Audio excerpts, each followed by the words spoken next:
Good morning, this is Mona and this is my morning view. Today, spring edition 2025. As you can see, foggy. I'm not doing the weather too much anymore, but it is a foggy spring 2025 with only like 3 days left of spring before summer comes in. Alright, today, it is Tips Tuesday. Tips Tuesday, and I have a very important tip for you today. It's called forgiveness. That's the end tell of my Tips Tuesday. For now, those of you who are on Facebook, when this live is over, go over to my YouTube page, Mona E. Harrison, different than my Facebook profile, Mona E. Harrison, and subscribe right there. Subscribe there, and you will be able to see me whenever you want. Well, you probably can see me wherever I want anyways, but I'll be on your radar, right? So, normally, I don't beg for subscriptions, but I'm trying to get a certain amount so that I can have more than 3 minutes on YouTube, because I cannot process this information in 3 minutes. So, I forgot to put in my hearing aids, which is good because the noisemakers are back. They were not there 2 minutes ago, or however long it's been since I hit start. So that's been a theme of I hit start on these things and noise appears. Alright. Oh, Tips Tuesday. For those of you on YouTube, subscribe, that are watching on YouTube. This is, I believe, the 16th. No, 17th. Because the 19th is Thursday. It's the 17th of June.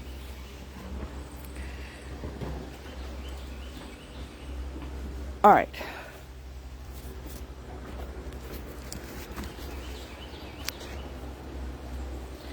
For the last couple of times, I have. Oh, before I go there, make sure you get all the bells and whistles.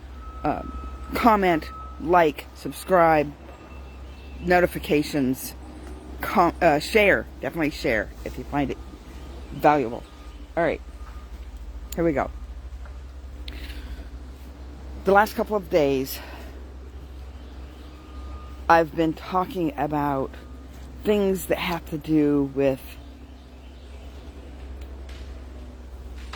unforgiveness, or hate, or loathing,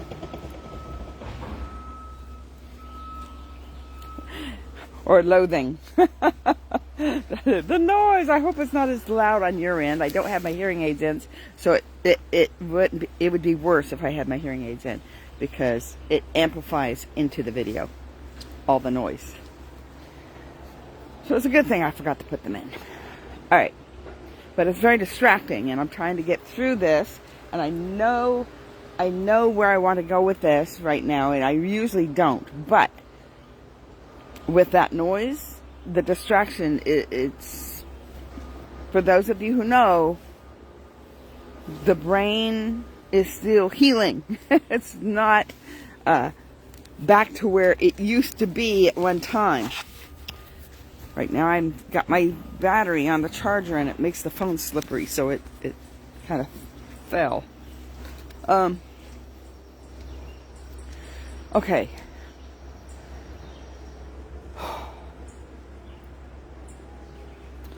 We hold on to pain because we reason it.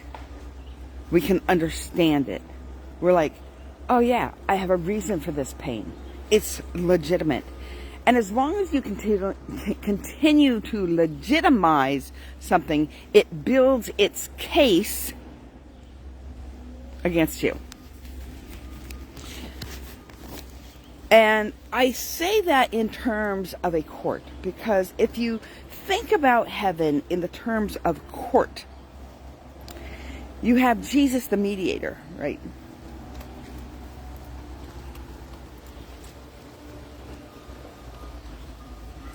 You have Satan, the prosecuting attorney.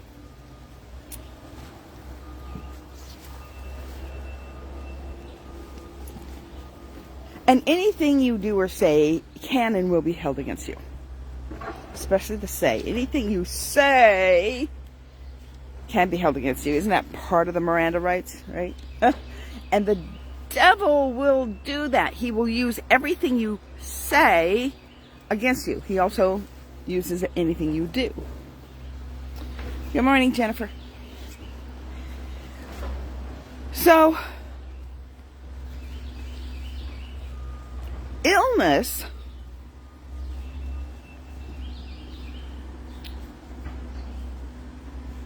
is an attack of the enemy.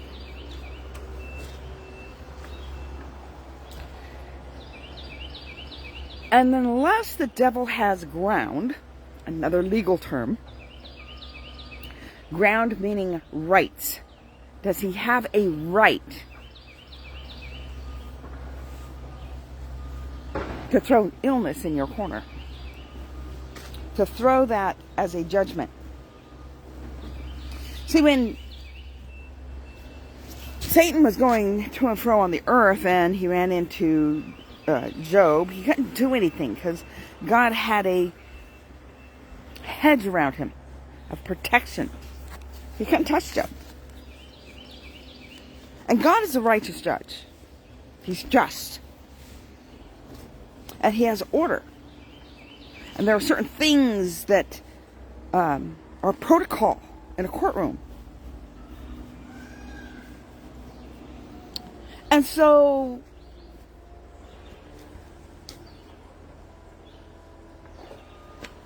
God asked him, hey, what have you been doing? He goes, I'm going to and fro here.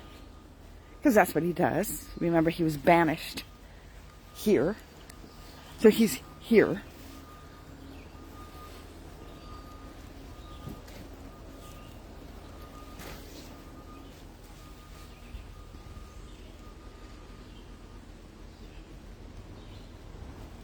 He asked him if he considered Job, since Job was righteous.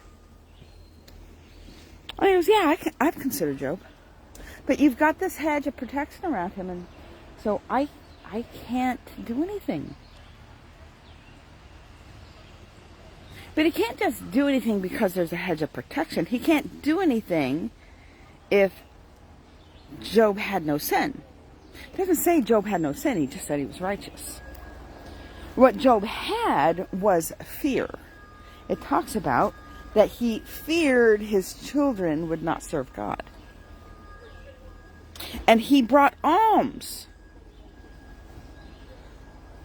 out of that fear. That's kind of like tithing because you're afraid to not tithe because the enemy will grab your finances if you don't tithe. But if that's why you're tithing, that's the wrong motivation. We should be cheerful givers and want to give to the Lord like Abraham gave to Melchizedek. So that fear is what took Job in this space where the enemy's like, hey, I've considered him, but I can't touch him because of this hedge. So God removes the hedge of protection. He says, don't kill him. Don't kill him. So he had a disease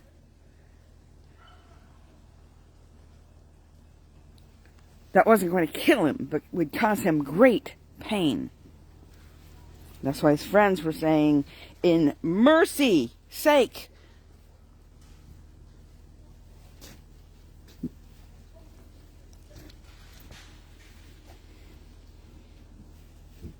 curse God and die. Horrible advice. Horrible advice. You are barking on my video, along with all the other noise. All right. So, here we are in this space where Um,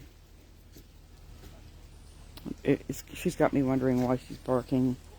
I don't know if it's somebody walking, if it's workers wanting my attention. They're knocking on my door. I don't know. Distractions. So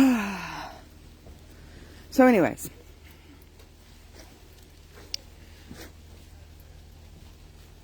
In God's justness and his righteousness, he knew he could not hold back from Satan because he had something on Job. Fear. Now, we're not talking about fear. We're talking about sin in general. So there's sin in our life. Have you ever sinned? Have you ever sinned?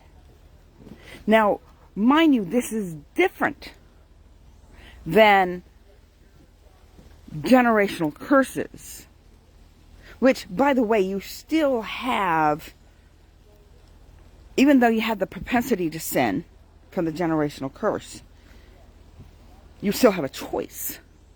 And so when you choose to fall into that propensity, then you've chosen sin over flesh.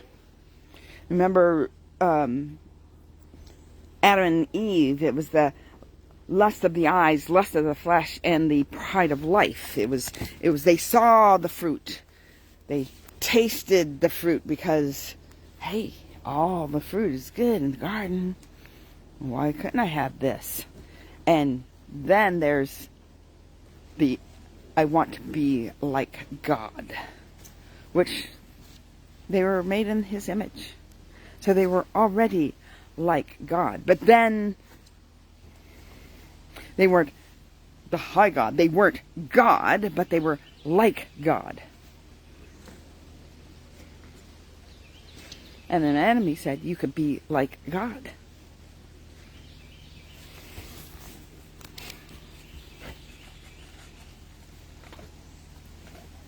And that put sin into all humans. Human nature is to sin because of the generational curse passed down through Adam and Eve. But you could live a relatively sinless life, but still have to die the death that comes from sin because the genetic work in your body.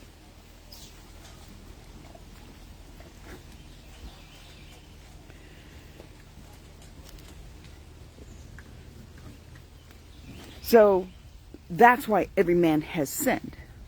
But if you really think about it, have you ever sinned? Chances are, yes.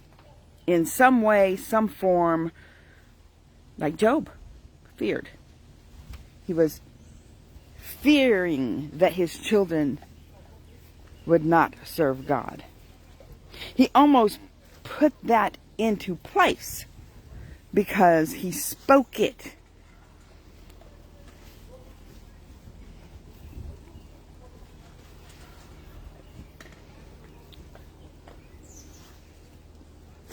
Unforgiveness is sin.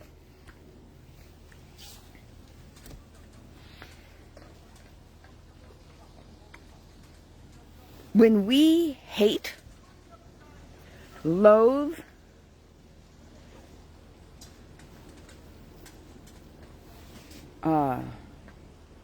want revenge on, all of that, our spouse, our parents, our siblings, our neighbors, our boss, our employees, or equivalent, the peers in the workforce. And yes, employees if you're a boss. Did I say neighbor? Any human being, political individuals, Recently, there was a man that murdered some political people in, I think it was Minnesota or Wisconsin, one of those Great Lakes areas. He let hatred come down into him, which gave Satan ground. That legal term, ground, a stronghold, a legal right to be in that man's life. And once he's got ground, he can spread out his forces. So here you have military terms. You come in, you take ground, the territory, and then from there you can spread out your forces to reinforce the area, make it bigger, take area, take ground.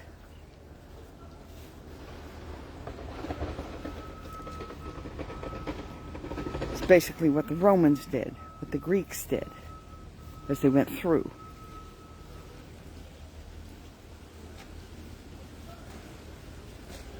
What Hitler tried to do.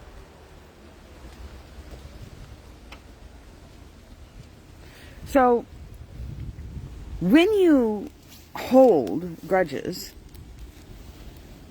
when you hold unforgiveness towards someone else, you are holding ground for the enemy because of sin. Forgiveness is not a free pass for the other person. It is a free pass for you. It is a free pass for you. And so, if there is unforgiveness, the enemy has legal right to afflict you with whatever he has in his toolbox that he knows from watching you your whole life, knowing human nature, which he has watched since the beginning of time. Remember, time was made when the earth was made, because God is not in time. He's out of time.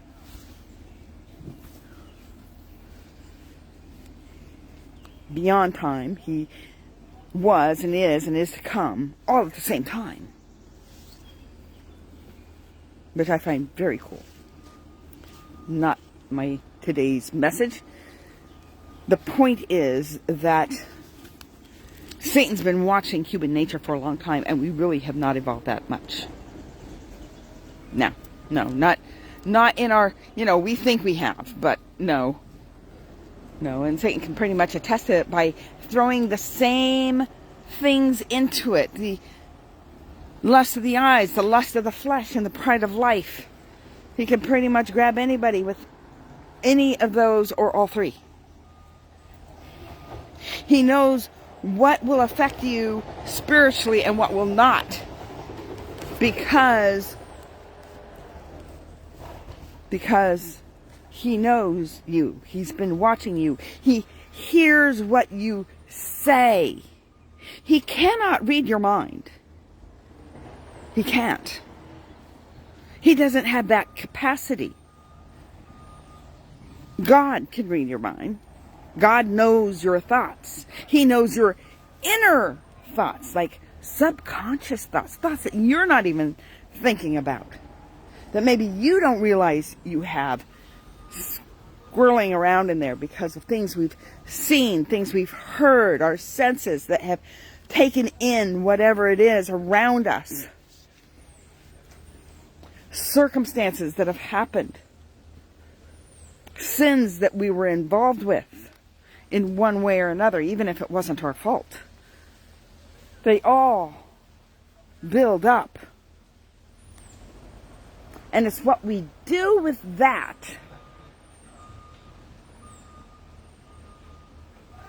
that determines our future.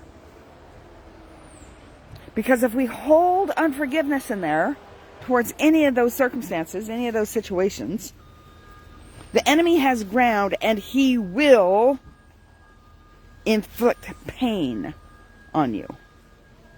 In whatever form that is, whether that's financial, whether that's physical, whether that's relational, or all three. Any variant of that. But we want to hold on to that pain because we can reason it. We can understand it. We can say, I have justification for this pain. Clear to the point of death.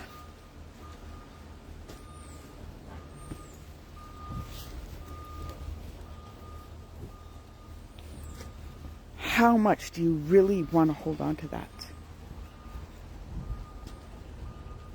How much are you willing to let the enemy have control of any part of you?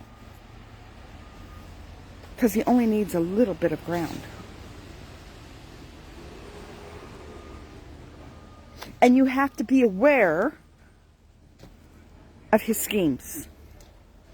Because he's so cunning. And he holds just enough truth to make it believable. Or maybe he uses 99% of the truth and just enough of a lie to persuade you in the wrong choice.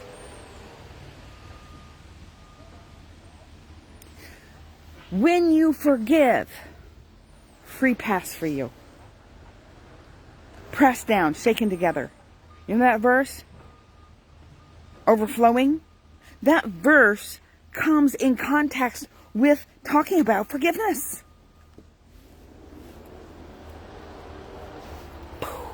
How many people knew that?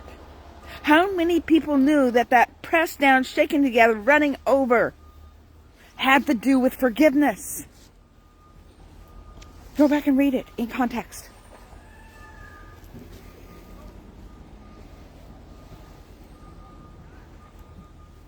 Where is the healing? In forgiveness. Where is the strength in your spiritual walk? In forgiveness. It's not a weakness. He makes strong in our weakness. So it appears weak to go and forgive somebody. But it's not. It is powerful. It's one of the most powerful tools you have in your toolbox, and you don't even have to replace the battery. You may have to recharge it every now and then. But it's better than ever ready. So today, Tips Tuesday. Forgive. Don't hold unforgiveness, because it'll just kill you. All right. Blessings, everybody. Thank you, Jennifer, for watching. This video will be uploaded into YouTube either tonight or tomorrow. Probably tonight, because I think yesterday's was not uploaded yet. Don't want to get too far behind. And in the meantime, go over to YouTube, Mona E. Harrison. Hit subscribe. All right. Blessings, everybody. I will see you tomorrow for Wonderful Wednesday. And even this week, there is gratitude and thankfulness to the Lord. All right. So